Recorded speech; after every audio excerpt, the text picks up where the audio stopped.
F'pajjiżna hawn tfal li qed ibatu l-faqar u dan il-budget ma ndirizzax il-faqar fost it-tfal. Ekstqar il-kelliem tal-Partit Nazzjonalista l-Akkomodazzjoni Soċjali, il-ġlieda kontra l-faqar, l-esklużjoni soċjali u s-solitudni, Ivan Bartolo f'konferenzi tal-aħbarijiet fejn tenna li dan kollu kien saħansitra konfermat mill-Ministru innifsu Michael Falzone. Il-ġimgħa li għaddiet fil-fatt il-Ministru għall-Familja u d-Drittijiet tat-Tfal u Solidarjetà Soċjali ħabib tiegħi Michael Falzone ikkonferma dak li aħna ilna ngħidu is-snin issa illi għandna tfal fiħdan numru ta' familji illi qegħdin ibatu l-faqar u għaddejjin minn żminijiet diffiċli. Fuq il-website anki tal-Social Welfare jikkonfermaw dan il-kwadru diversi tfal illi anki ġa kitbu fuq din il-website. Ivan Bartolo qal li dan in-numru mhuwiex żgħir bit-tfal li qed jittalbu għall-ikel kull ma jmur dejjem qiegħed jikber. Imma ma tistax taħraba sitwazzjoni bħal din, hemm eżempju bit-Taljan li jgħid fare buon viso a cattivo gioco. Għamel li tista' f'sitwazzjoni diffiċli. U hekk għamel il-gvern. Ma jistax, tanti sitwazzjoni ma tistax tinżel l-iktar fil-qiegħ messejna l-qiegħ bla qiegħ.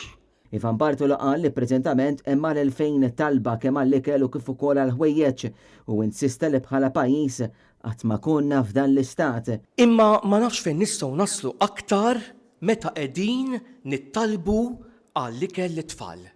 Ma nafx fejn nistgħu naslu aktar.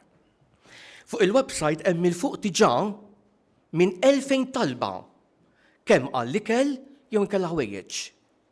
Ġifieri dan tħallċu mejn ilu jiena, meta qed nagħmel, ġifieri probabbli jżidu iktar. Ġifieri huma jaħdmu bil-persentaġġi, hemm persentaġġ li jagħtu li jimtela.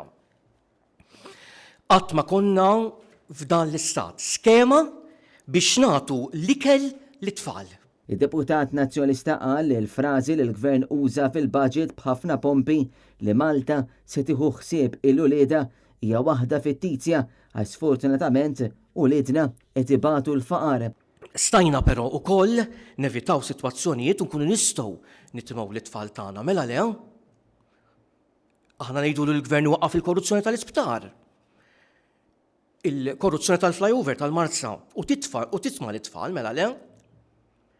Waqfu anki il-polarizzazzjoni u nitimgħu l-tfal mela le. Inwaqfu il-pagi ta' 60,000 jew iktar il-persuni inkompetenti u nitimgħuhom l-tfal mela le. Inwaqfu ir-reba li nqdew biha il-ħbib tal-ħbieb u tibda tirrenja dak li kulħadd qed jiġġieled għaliha, dak li bnedmin tal-ira tajba jixtiequ il-ġustizzja soċjali. Għax mhux billi jgħidulna li se jibqgħu jiġġieldu għal pajjiżna. Mhux billi jkollok diskors tajjeb u jgħidulna li għandhom ir-rieda li jtejbu li jbidlu. Mhux billi jgħidulna li ser tibqgħu issibuna warajkom. Jiena ma nafx kif ma tiddejjaqx anke tiġi nhar it-tnejn u tgħidilna li dini Malta li ser ikollha futur sabiħ. Dan hu l-futur sabiħ.